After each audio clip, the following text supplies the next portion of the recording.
Hari sudah menjelang gelap begitu mata ini kubuka. Mungkin petang atau memang sudah malam. Sementara semerbak harum bumbu masakan tercium dari arah dapur, menuntun kaki untuk segera turun dari tempat tidur. Apalagi bunyi perut terus berontak, meminta untuk makan. Dengan langkah limbung, kutuju ruang belakang, di mana suara gesekan penggorengan sesekali terdengar dari sana. Itu pasti ibu yang sedang memasak. Tidak seperti biasanya, jam-jam begini beliau masih sibuk mengolah makanan. "Sudah bangun rupanya kamu, Nak," ujar ibu begitu ku berdiri di sampingnya. "Kamu pasti lapar kan?" Aku mengangguk. "Hari ini emak masak makanan khusus buat kamu. Tunggu sebentar ya." "Memangnya masak apa, Mak?" tanyaku sembari melongok ke dalam penggorengan. Ibu tersenyum, lalu beliau menjawab, "Pokoknya kamu pasti suka."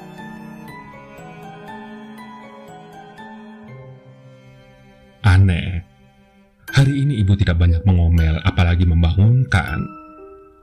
Seingatku, jika waktu-waktu subuh atau maghrib seperti ini, mulut wanita setengah baya itu akan nyaring mengingatkan agar aku lekas bersiap-siap ke langgar. Sebagaimana saat sebelumnya. "Cepetan mandi, Nak.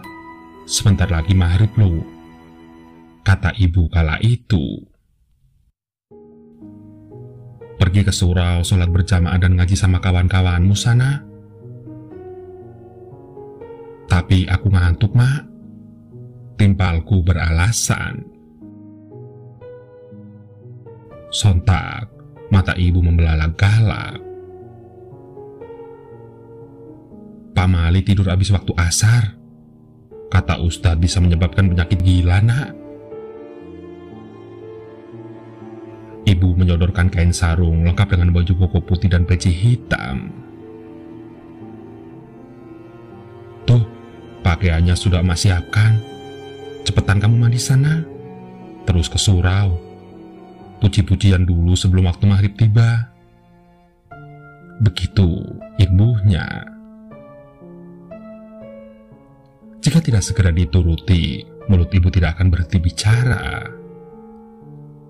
Dan akhirnya mau tidak mau aku akan segera mandi, lalu pergi ke surau berkumpul dengan teman-teman lain menyandungkan kalimat puji-puji kehadirat ilahi.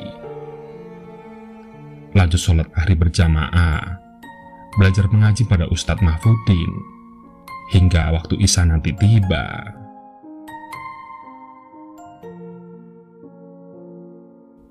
"Makan dulu, Nak." Suara ibu membuyarkan lamunanku. "Itu sudah emak siapkan di dapur." "Iya, Mak," kataku seraya beranjak dari duduk di ruang tengah. Sebuah cempor diletakkan di dapur sebagai sarana penerangan. "Bapak belum pulang juga, Mak." Ibu menggeleng, seraya mengikutiku membantu mengambilkan nasi putih serta lauk pauk ke atas piring. "Makanlah dulu, buat bapakmu emak sudah siapkan sendiri." Aku pun menerima sodoran piring dari ibu, lalu perlahan menyuapkan makanan tersebut selagi masih hangat. "Enak, Mak," kataku usai menelan satu suapan. Ibu pun tersenyum senang. "Makanlah yang banyak, Nak," timpalnya. Aku menikmati sedikit demi sedikit hingga semua yang tersaji di piring ludes. "Tambah lagi, Nak?" tanya ibu yang dijawab dengan anggukanku. Beliau kemudian mengambilkan nasi serta lauknya kembali.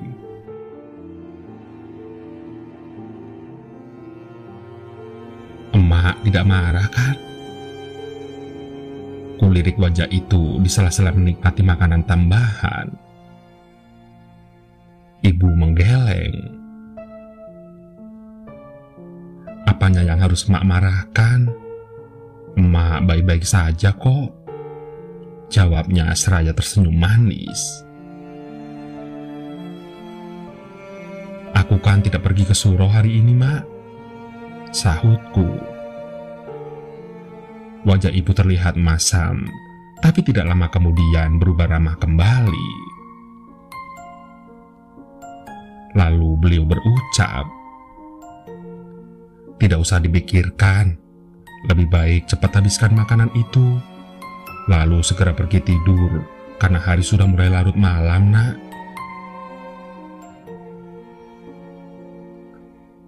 Aneh, karena ibu baik sekali hari ini. Aku masih ingat petang itu, ketika aku sengaja pergi dari rumah tapi tidak menuju langgar. Aku duduk-duduk berdiam diri di sebuah gubuk tua di dekat kebun milik orang. Lalu, tidak berapa lama kemudian rasa kantuk pun datang. Aku tertidur beberapa saat di sana, dan aku terbangun ketika ada sesosok yang menepuk-nepuk bahu. Dan dia adalah ibuku sendiri. "Duh, Nak, emak cari-cari ke sana kemari, ternyata kamu ada di sini toh," kata ibu begitu kubuka mata. "Sedang apa di sini? Ayo pulang." "Emak," aku terperanjat. "Emak ingat, tadi kamu minta makan kan?" Ibu kemudian menarik tanganku. "Ayo pulang dulu, nanti emak masak buat kamu di rumah." Iya, tadi memang aku merengek minta makan, namun ibu belum masak apa-apa. Alasannya karena di rumah belum tersedia bahan makanan. Aku pun pergi begitu saja dengan hati kecewa dan marah. "Emak utang dulu ke warung, sambil nunggu bapakmu pulang nanti," tutur ibu saat kami berjalan pulang di tengah keremangan petang. "Lain kali tidak usah ngambek seperti itu lagi ya, Nak." Aku tidak menjawab. Perasaan ini tiba-tiba diliputi rasa kasihan pada ibu. Sepanjang perjalanan, aku hanya mengikuti langkahnya yang terburu-buru. Mungkin karena takut kemalaman. "Tunggulah di sini, emak mau masak dulu," ujar ibu begitu kami tiba di rumah. Rumah berupa bangunan kecil beratap rumbia serta beberapa buah lampu cempor yang terpasang di 4 penjuru serta di dalam. "Jangan kemana-mana, diam di kamar sampai bapakmu nanti pulang." "Iya, Mak," jawabku kembali didera rasa kantuk. Sambil menunggu ibu masak, aku berbaring di atas kasur dalam kamar. Remang cahaya lampu dari ruang tengah membuat mata ini semakin berat. Hingga akhirnya aku tertidur beberapa saat dan terbangun begitu aroma masakan tadi menyelinap di dinding gedek.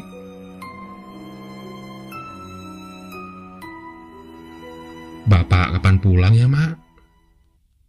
tanyaku usai menghabiskan makanan tambahan sambil mengelus perut. Ibu melirik sejenak seraya membereskan bekas makanan. "Emak tidak tahu, mungkin nanti malam kali," jawabnya lirik. "Bapakmu sibuk menjaga kebun, sebentar lagi kan panen."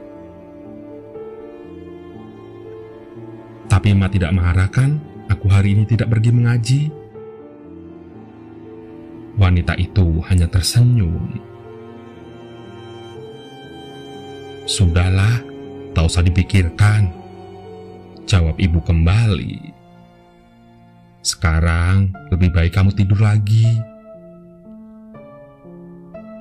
Memang benar, setelah makan banyak barusan, kelopak mataku terasa berat sekali. Dan tanpa pikir panjang, aku segera menuju kamar tidur dan berbaring seperti tadi. Dan ibu mengikutiku, kemudian beliau duduk di tepian ranjang. "Maafkan emak ya nak, selama ini emak terlalu keras sama kamu," ujarnya sembari mengelus lembut kepalaku. "Tak apa mak, itu karena emak sayang sama aku kan?" Ibu tersenyum. "Ya sudah, sekarang tidurlah. Emak temenin kamu sampai terlelap ya." Belayan jemari ibu di rambutku membuat mata ini lekas mengatup. Kemudian tidak lama terpejam nyenyak. Namun, sesaat berlalu, perlahan terdengar seperti suara gaduh dari kejauhan disertai teriakan-teriakan seseorang. "Mak!" Panggilku mencari-cari sosok ibu. Tapi gelap, tidak ada penerangan sama sekali. Mungkin semua lampu di dalam rumah sudah dipadamkan. "Emak!" Untuk kedua kali ku panggil ibu. Tidak ada sautan. Sepi. Sementara riuh suara-suara itu semakin mendekat. Ya Tuhan, suara apa itu? Mengapa malam-malam buta begini terdengar gaduh sekali? Dalam kegelapan, aku berusaha menjejakkan kaki hendak menuruni tempat tidur. Namun, mendadak aku tidak bisa menapak di atas tanah. Aku kemudian meraba-raba sekeliling seperti menyentuh sebuah dinding yang lembab dan licin.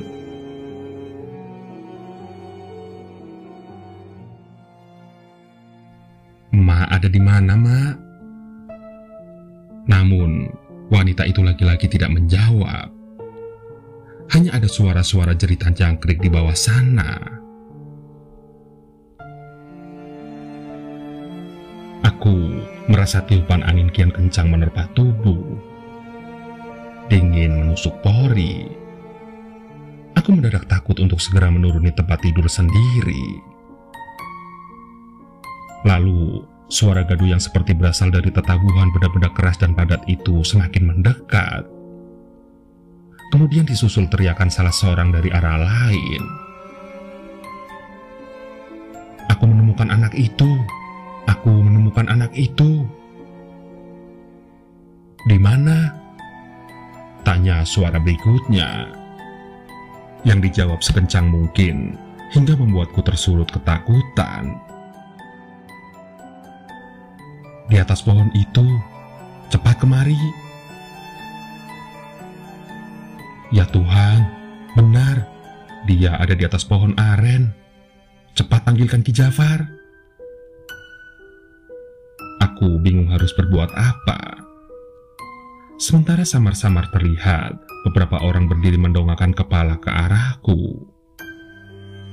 Sebagian dari mereka berteriak, "Turunlah nak, lekas turun. Ibumu mencarimu dari tadi sore." Tapi tidak, aku tidak ingin kemana-mana.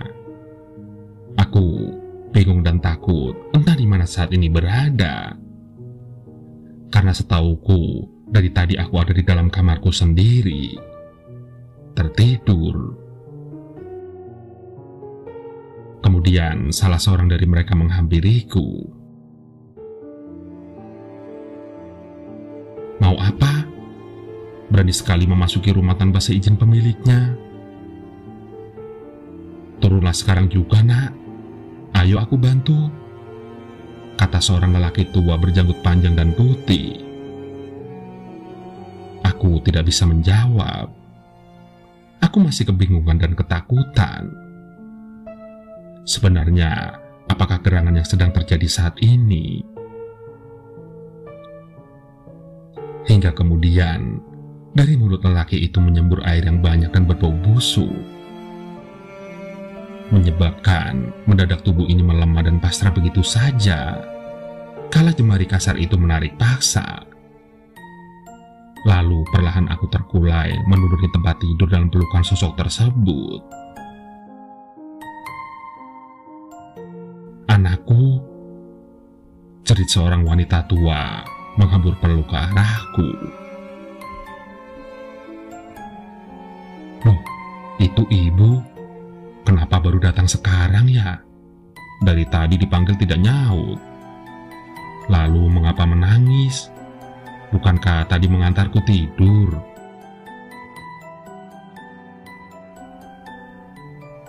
"Cepat, bawa pulang anakmu. Nanti di sana aku yang akan mengurus." Kembali, lelaki tua berjanggut panjang dan putih itu berteriak. Seketika aku pun digendong oleh salah seorang dari mereka. Kemudian mereka membawaku pergi dari kamar sendiri menuju rumah ibu. Sementara ibu masih terisak di sepanjang perjalanan, sambil tidak henti-hentinya meracau. "Mak bilang juga apa? Menjelang maghrib jangan kemana-mana, nak. Inilah yang mak takutkan selama ini." Aku tidak tahu apa yang ibu maksud. Bukankah selama sore tadi aku bersamanya? Beliau memasakkan masakan yang enak sekali, kemudian menyuruhku untuk segera tidur. Benar-benar membingungkan.